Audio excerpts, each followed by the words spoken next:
சலார் 3 நாளில் 400 கோடிக்கு மேலே வசூலா அப்படிங்கிறத இந்த வீடியோவில் நம்ம தெளிவாக பார்ப்போம். ஸோ ஒவ்வொரு ஸ்டேட்லேயும் இந்த படம் வந்து எவ்வளோ கலெக்ட் பண்ணியிருக்கு, நேற்று 3வது நாள் எவ்வளோ கலெக்ட் பண்ணியிருக்கு, 3 நாள் டோட்டல் கலெக்ஷன் எவ்வளோ அப்படிங்கிறத இந்த வீடியோவில் நம்ம டிஸ்கஸ் பண்ணுவோம். இது இல்லாமல் டங்கி இந்த படம் வந்து நேற்று 4வது நாள் ஒரு சூப்பரான வசூல் எடுத்திருக்கு. இந்த 4 நாள் டோட்டல் கலெக்ஷன் எவ்வளோ அப்படிங்கிறத பார்ப்போம்.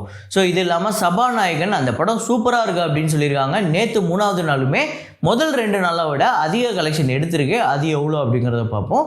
ஸோ இன்னும் சில படங்கள், முக்கியமாக அனிமல், காஞ்சூரிங், கண்ணப்பன், இந்த மாதிரி படங்களோட வசூல் எல்லாத்தையுமே பார்க்க போகிறோம். அதுக்கடுத்ததான் இன்றைக்கி இன்னொரு படம் பார்க்க போகிறோம். நம்ம சேனலில் ரொம்ப நாளாக ஒரு நண்பர் கேட்டுட்டு இருந்தார், புரட்சி கலைஞர் விஜயகாந்த் அவர்களோட ஒரு படத்தோட வசூலை சொல்லுங்கன்னு. புலன் விசாரணை 1990ஆம் ஆண்டு வந்து ஒரு மிகப்பெரிய பிளாக் பஸ்டர் ஹிட் ஆச்சு. அந்த படத்தோட வசூல் என்ன, ஷேர் என்ன, பட்ஜெட் என்ன அப்படிங்கிறத பார்ப்போம். ஸோ வீடியோக்குள்ள போகிறதுக்கு முன்னாடி நம்ம சேனலை நீங்கள் சப்ஸ்கிரைப் பண்ணல அப்படின்னா பண்ணிவிடுங்க, பக்கத்தில் இருக்க பெல் ஐக்கனோட ப்ரெஸ் பண்ணிவிடுங்க. வாங்க வீடியோக்குள்ள போலாம்.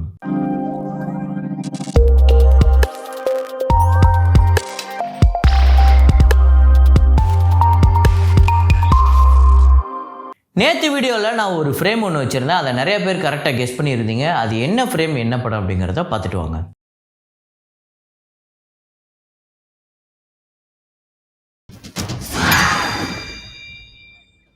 What is this? சனா. ஆமாங்க, எந்திரன் படம் தான். எந்திரன் படத்தில் வந்து அந்த கிரானைடை எடுத்து இது என்ன அப்படின்னு கேட்பாங்க. டப்புன்னு அந்த கிரானைடை எடுத்து அவங்க முன்னாடி வச்சுட்டு அங்கேருந்து உட்காந்து ரோஜாவை தூக்கி அதில் அடித்து அதை ஆஃப் பண்ணுவார். அது ஒரு சரியான சீனு. அதுக்கு வர டைலாக்குமே சூப்பராக இருக்கும். அதில் வர டைலாக்கு முக்கியமாக இது வந்து சிட்டி, இது வந்து சனா. அந்த ரோஜாவை பார்த்து சனா, இது வந்து கீழே இருக்கக்கூடிய அந்த கிரானைட் வந்து சிட்டி. ஸோ எப்படி வந்து ஒரு ரோபோட்டும் ஒரு பெண்ணும் காதலிச்சா எதை வந்து கம்பேர் பண்ண முடியுமோ அந்தளவுக்கு சூப்பராக கம்பேர் பண்ணியிருப்பார் அந்த சீனில். ஸோ ஒரு அருமையான காட்சி. இதை கரெக்டாக கெஸ் பண்ண முதல் 5 பேர் செந்தில்நாதன், ஜெயராமன் நாகராஜ், குகன்ராஜ், வெங்கட் பேபி ஷாலினி, எஸ்கே அரவிந்தன். இந்த 5 பேர் தான் முதல்ல கமெண்ட் பண்ணியிருக்காங்க. இன்றைக்கான ஃப்ரேம் என்ன அப்படின்னு பார்த்தீங்கன்னா, வழக்கமாக நம்ம வைக்கிற மாதிரி ஒரு ஃப்ரேம் கிடையாது. ஒரு சில் அவுட்டில் இருக்கும். அந்த ஆக்டர் யார் அப்படிங்கிறத நீங்கள் கெஸ் பண்ணணும். ஸோ அது மட்டுமே பதில் போதுமானது. உங்களுக்கு அது என்ன படம், அது என்ன சீன் அப்படிங்கிறத நீங்கள் விரிவாக சொல்கிறதா இருந்தால் கூட சொல்லலாம். அது உங்களோட விருப்பம். ஆனால் நம்மளோட கேள்வி அது யார் அப்படிங்கிறது தான். ஸோ அது என்ன படங்கிறது நீங்கள் சொல்கிறதா இருந்தால் சொல்லலாம். ஸோ கெஸ் பண்ணுங்கள், அந்த ஃப்ரேம் என்னன்னு பாருங்கள், கெஸ் பண்ணுங்கள்.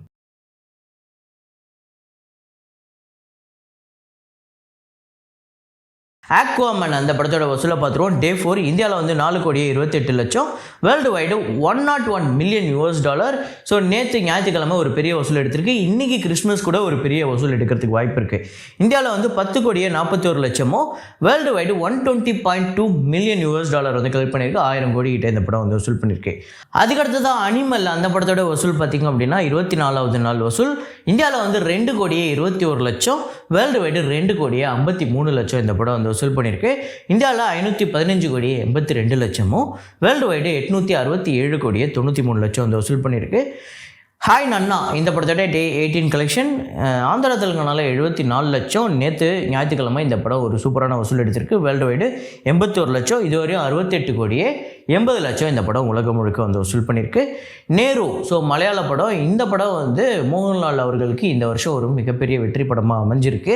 அதுவும் கடைசி நேரத்தில் வந்து வெற்றி படமாக அமைஞ்சிருக்கு. 4வது நாள் வசூல் கேரளாவில் 3,28,00,000, ரெஸ்ட் ஆஃப் இந்தியாவில் 44,00,000, ஓவர்சீஸில் 3,68,00,000, வேர்ல்டு வைடு 7,40,00,000 வந்து வசூல் பண்ணியிருக்கு. டே 4 ஒரு சூப்பரான வசூல். டோட்டல் கலெக்ஷன் பார்த்திங்க அப்படின்னா கேரளாவில் 11,69,00,000, ரெஸ்ட் ஆஃப் இந்தியாவில் 1,29,00,000, ஓவர்சீஸில் 13,98,00,000 இந்த படம் வந்து வசூல் பண்ணியிருக்கு. World wide 26,96,00,000. ஸோ 27 கோடி கிட்ட இந்த படம் வெறும் 4 நாளில் வசூல் பண்ணியிருக்கு. இந்த படத்தோட பட்ஜெட் வெறும் 12 கோடி. இந்த படத்தோட தேட்ரிக்கல் ரைட்ஸில் எவ்வளோ போயிருக்கு, எவ்வளோ ஷேர் வந்திருக்கு அப்படிங்கிறதெல்லாம் நாளைக்கு தெளிவாக பார்ப்போம். காஞ்சூரிங் கண்ணப்பன் அந்த படத்தோட டே 17 கலெக்ஷன் தமிழ்நாட்டில் 21,00,000, வேர்ல்டு வைடு 24,00,000 வந்து வசூல் பண்ணியிருக்கு. தமிழ்நாட்டில் 10,45,00,000, வேர்ல்டு வைடு 11,91,00,000 இந்த படம் வந்து வசூல் பண்ணியிருக்கு. இந்த படமும் வெற்றி படம்.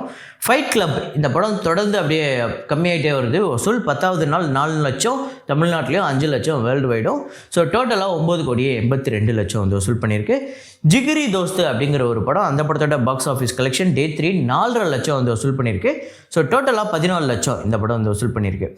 மிரியம்மா அப்படிங்கிற ஒரு படம், இந்த படம் 1,6,00,000 வந்து வசூல் பண்ணியிருக்கு டே 3. ஸோ டோட்டலாக 7,6,00,000. அப்புறம் 1000 பொற்காசுகள் இந்த படத்தோட டே 3 கலெக்ஷன் 9 லட்சம் வந்து வசூல் பண்ணியிருக்கு. டோட்டலாக 27 லட்சம். ஸோ 3.5 கோடி இந்த படத்தோட பட்ஜெட். சபாநாயகன் இந்த படம் Day 1 Day 2 இது ரெண்டுத்தையும் டோட்டல் பண்ணால் அதோட அதிகமாக கலெக்ட் பண்ணியிருக்கு Day 3. ஸோ சபாநாயகன் படத்தோட Day 3 தமிழ்நாடு 58 லட்சம், வேர்ல்டு வைடு 66 லட்சம். ஸோ டோட்டலாக 1 கோடியே 10 லட்சமும், வேர்ல்டு வைடு 1 கோடியே 25 லட்சம் வந்து வசூல் பண்ணியிருக்கு. வரப்போகிற நாட்களில் இந்த படம் லாங் ரன் போச்சு, இதே மாதிரியே வந்து ஒரு 30 லட்சம் 40 லட்சம் ஒன்று வசூல் பண்ணிச்சு அப்படின்னா இந்த படம் ஒரு வெற்றி படமாக அமைகிறதுக்கு வாய்ப்பு இருக்குது. ஏன்னா படம் பார்த்தவங்க எல்லாருமே சூப்பராக இருக்குது அப்படின்னு சொல்லியிருக்காங்க. இந்த வருஷமே அசோக் செல்வனுக்கு நல்ல படங்களில் ஒரு 2 படம் கணக்கில் சேர்ந்துருக்கு. அப்புறம் டங்கி இந்த படத்தோட Day 4 கலெக்ஷன் தமிழ்நாட்டில் 64 லட்சம். ஆக்சுவலாக ஒரு சூப்பரான வசூல். ஒரு டைரக்ட் ஹிந்தி ஃபிலிமுக்கு தமிழ்நாட்டில் 60 லட்சத்துக்கு மேலே வசூல். ஆந்திரா தெலுங்கானாவில் 1 கோடியே 44 லட்சம், கர்நாடகாவில் 2 கோடியே 84 லட்சம், கேரளாவில் 24 லட்சம், ரெஸ்ட் ஆஃப் இந்தியாவில் 28 கோடியே 35 லட்சம், ஓவர்சீஸில் 19 கோடியே 28 லட்சம் வந்து வசூல் பண்ணியிருக்கு. வேர்ல்டு வைடு 52 கோடியே 79 லட்சம் இந்த படம் வந்து வசூல் பண்ணியிருக்கு. Day 4 ஒரு சூப்பரான வசூல்.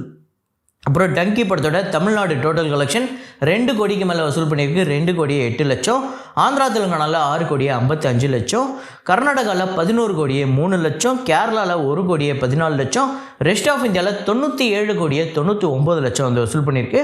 ஓவர்சீஸில் 84 கோடியே 14 லட்சம். வேர்ல்டு வைடு பார்த்திங்க அப்படின்னா 202 கோடியே 90 லட்சம் இந்த படம் வந்து வசூல் பண்ணியிருக்குங்க வெறும் 4 நாளில். ஸோ ஒரு சூப்பரான கலெக்ஷன். ஒரு டைரக்ட் ஹிந்தி ஃபிலிமாக இருந்தாலுமே சவுத் இந்தியாவில் ஒரு நல்ல கலெக்ஷன் எடுத்துகிட்டு இருக்கு. இந்த படம் லாங் ரன் ஓடும் அப்படிங்கிறதுல எந்த டவுட்டுமே கிடையாது. இந்த படம் ஒரு வெற்றி படமாக அமைகிறதுக்கு எவ்வளோ கலெக்ட் பண்ண வேண்டியது இருக்குது அப்படிங்கிறத வரப்போகிற நாட்களில் பார்ப்போம். ஸோ அதுக்கடுத்ததாக சலார் படத்தோட Day 3 கலெக்ஷன் தமிழ்நாட்டில் 3 கோடியே 58 லட்சம், ஆந்திரா தெலுங்கானாவில் 30 கோடியே 69 லட்சம், கர்நாடகாவில் 6 கோடியே 20 லட்சம், கேரளாவில் 2 கோடியே 34 லட்சம், ரெஸ்ட் ஆஃப் இந்தியாவில் 23 கோடியே 65 லட்சம். இத்தனை நாள் இல்லாமல் ரெஸ்ட் ஆஃப் இந்தியாவில் நேற்று ஞாயிற்றுக்கிழமை ஒரு பெரிய வசூல் எடுத்திருக்கு. ஓவர்சீஸில் 14 கோடியே 85 லட்சம், வேர்ல்டு வைடு 81 கோடியே 31 லட்சம் வந்து வசூல் பண்ணியிருக்கு. ஸோ ஒரு சூப்பரான வசூல். நேற்று 3வது நாள். தமிழ்நாட்டில் இதுவரையும் இந்த படம் 12 கோடியே 51 லட்சமும், ஆந்திரா தெலுங்கானாவில் 140 கோடியே 10 லட்சமும், கர்நாடகாவில் 25 கோடியே 52 லட்சமும், கேரளாவில் 9 கோடியே 87 லட்சம், ரெஸ்ட் ஆஃப் இந்தியாவில் 61 கோடியே 76 லட்சம், ஓவர்சீஸில் 93 கோடியே 19 லட்சம், வேர்ல்டு வைடு 342 கோடியே 95 லட்சம் வந்து இந்த படம் வந்து வசூல் பண்ணியிருக்கு. இது வந்து ஒரு ட்ரேட் ஃபிகர். ப்ரொடியூசர் ஃபிகர் பார்த்திங்க அப்படின்னா 402 கோடிக்கு போயிடுச்சு. ஸோ ப்ரொடியூசர் ஃபிகர் சுத்தமாக மேட்ச் ஆகலை ட்ரேட் ஃபிகரோட. ஸோ வழக்கமாக ஒரு 10 கோடி 20 கோடி முன்ன பின்ன இருக்கும் சில படங்களுக்கு. நான் சொல்கிற பெரிய பெரிய படங்களுக்கு. சின்ன படங்களுக்கு 1 கோடி 2 கோடி முன்ன பின்ன இருக்கும். ஆனால் சுத்தமாக ட்ரேட் ஃபிகரோட பக்கத்தில் கூட நெருங்காத அளவுக்கு சலாருக்கு வந்து ப்ரொடியூசர் ஃபிகர் சொல்கிறாங்க. ஸோ இது எந்த அளவுக்கு வரப்போகிற நாட்களில் மேட்ச் ஆக போகுது அப்படிங்கிறது தெரியல. நாளைக்கு போஸ்டரில் 500 கோடின்னு போட்டாலும் போடலாம். ஆனாலுமே நம்ம எவ்வளோ வந்திருக்கோ எவ்வளோ ட்ரேட் ஃபிகர் வந்திருக்கோ அவ்வளோதான் சொல்ல முடியும். ஸோ அப்புறம் நேற்று ஒரு நண்பர் கேட்டிருந்தார், சார் இது மாதிரி நீங்கள் வந்து கலெக்ஷன் போடுறீங்க, புக் மை ஷோலையும் இந்த பேடிஎம்லையும் கலெக்ட் பண்ணுறது தான், அதில் புக் பண்ணுறதை வச்சு தான் கலெக்ட் பண்ணுறீங்க, அதெல்லாம் கலெக்ட் பண்ணி தானே டேட்டா போடுறீங்க அப்படின்னு கேட்டிருந்தார். ஸோ இதை நான் ஆல்ரெடி நம்ம சேனலில் சொல்லியிருக்கேன். இருந்தாலும் இப்போ நிறையா பேருக்கு தெரியாதவங்களுக்கு சொல்கிறேன். நம்ம வந்து இந்த பேடிஎம், புக் மை ஷோ இந்த ட்ராக் ரெக்கார்டு நம்ம போடவே இல்லை. நம்ம போடுறது எல்லாமே அதையும் சேர்த்து அது கூட பிளாக்டு சீட்ஸ்னு இருக்கும். அதாவது அங்கே தேட்டர்லேயே சில பிளாக்டு சீட்ஸ்னு இருக்கும். அதுவுமே வந்து நம்ம கணக்கில் வந்துடும். அதையும் தாண்டி சில தேட்டர்லாம் பார்த்திங்க அப்படின்னா இந்த புக் மை ஷோலையும் பேடிஎம்லேயுமே எதுலேயுமே வராது, டைரெக்டாக அந்த கணக்கெலாம் இருக்கும். அதெல்லாம் எப்படி நம்மளுக்கு வரும் அப்படின்னு பார்த்தீங்கன்னா DCR அப்படின்னு இருப்பாங்க, டெய்லி கலெக்ஷன் ரிப்போர்ட் கொடுக்குறவங்க. ஸோ அவங்களாம் ஒரு டீம், ஒவ்வொரு ஏரியாவுக்கும் ஒவ்வொரு டீம் இருப்பாங்க. அவங்க எல்லாருமே ஆர்கனைஸ்டாக ஒரு ஏரியானா இப்போ குண்டூர் அப்படின்னா அந்த இடத்துக்கு கொடுப்பாங்க, நிசாம்லாம் அந்த இடத்துல கொடுப்பாங்க. இது எல்லாத்தையும் ஒரு ஆர்கனைஸ் கலெக்ட் பண்ணி ஒரு இடத்துல கொடுக்குறது தான். இப்படி எல்லா டேட்டாவும் சேர்ந்து நம்மளுக்கு மொத்தமாக வர்றது தான். ஸோ இதில் முன்ன பின்ன இருக்க தான் செய்யும். அதுக்காக 60 கோடி 70 கோடி முன்ன பின்ன இருக்குமானா இருக்காது. ஸோ இப்போதைக்கு ட்ரேட் ஃபிகர் 342 கோடி, அதோட 60 கோடி எக்ஸ்ட்ராவாக இருக்குது ப்ரொடியூசர் ஃபிகர். மேபி இப்படி கூட சொல்லலாம், ப்ரொடியூசர் ஃபிகரோட 60 கோடி நம்மளுக்கு கம்மியாக இருக்குது அப்படின்னு சொல்லிக்கலாம். எப்படி வேணால் சொல்லிக்கலாம், புஷ்பம்னு சொல்லலாம், புஷ்பம்னு சொல்லலாம், எப்படி வேணால் சொல்லிக்கலாம். ஸோ இப்போதைக்கு 3 நாளில் இந்த படம் 340 கோடிக்கு மேலே வசூல் பண்ணி ஒரு மிகப்பெரிய வசூல் எடுத்திருக்கு. அதுதான் உண்மை. அப்புறம் புலன் விசாரணை இந்த படம் வந்து 1990ஆம் ஆண்டு வந்து இருந்தது. இந்த படத்தோட வசூலை சொல்கிறேன் அப்படின்னு சொல்லியிருந்தேன். இந்த படம் எப்படி இருக்கும் அப்படின்னு பார்த்தீங்கன்னா கிட்டத்தட்ட ஒரு மெடிக்கல் மாஃபியா தான், ஒரு கிட்டத்தட்ட ஒரு ஐலாண்டில் ஒரு ஹாஸ்பிட்டல் இருக்கும். அங்கே இருக்கக்கூடிய ஹாஸ்பிட்டலில் நிறைய பேரை கூப்பிட்டு வந்துட்டு ரகசியமாக கூப்பிட்டு வந்து அங்கே ஆர்கான்ஸ்லாம் அவங்க திருடுறது, அப்புறம் வந்து இந்த சில மருந்துகள்லாம் டெஸ்ட் பண்ணுறதுலாம் வந்து குழந்தைங்க மேலே, அப்புறம் இங்கே இருக்கிறவங்க மேலெலாம் டெஸ்ட் பண்ணுறது அப்படிங்கிறது அதெல்லாம் நடந்துக்கிட்டு இருக்கும். ஸோ அந்த மெடிக்கல் மாஃபியாவை கண்டுபிடிக்க போகிறது தான் இந்த படமே. ஆர்கே செல்வமணி இந்த படத்தை அப்போவே, இப்போ மெடிக்கல் மாஃபியா தொடர்ந்து நிறையா வந்துக்கிட்டு இருக்குது. இப்போ ஒரு 10 வருஷமாக பார்த்தீங்கன்னா அப்படி ஒரு 100 படம் வந்திருக்கும் தமிழ் சினிமாலே. ஆனால் அப்போவே அந்த மெடிக்கல் மாஃபியாவை வந்து அவர் வந்து பயங்கரமாக காமிச்சிருப்பார். ஒரு சூப்பர் டூப்பர் ஹிட்டு. இந்த படம் வந்து 60 லட்சம் பட்ஜெட் அப்ராக்சிமேட்டாக. பாக்ஸ் ஆஃபீஸ் 5 கோடியே 50 லட்சம். இந்த படத்துக்கு 1 கோடிக்கு மேலே ஃபுட்ஃபால் தமிழ்நாட்டில் மட்டும். ஷேரு 3 கோடி. ஒரு பிக்கெஸ்ட் பிளாக் பஸ்டர். இந்த படம் நீங்கள் எத்தனை பேர் பார்த்துருக்கீங்க அப்படிங்கிறத கமெண்ட்டில் போடுங்க. ஸோ இதே மாதிரி ஒரு வீடியோவில் இதே மாதிரி கலெக்ஷன் ரிப்போர்ட்டில் மீண்டும் நான் உங்களை சந்திக்கிறேன். Signing off Rahman.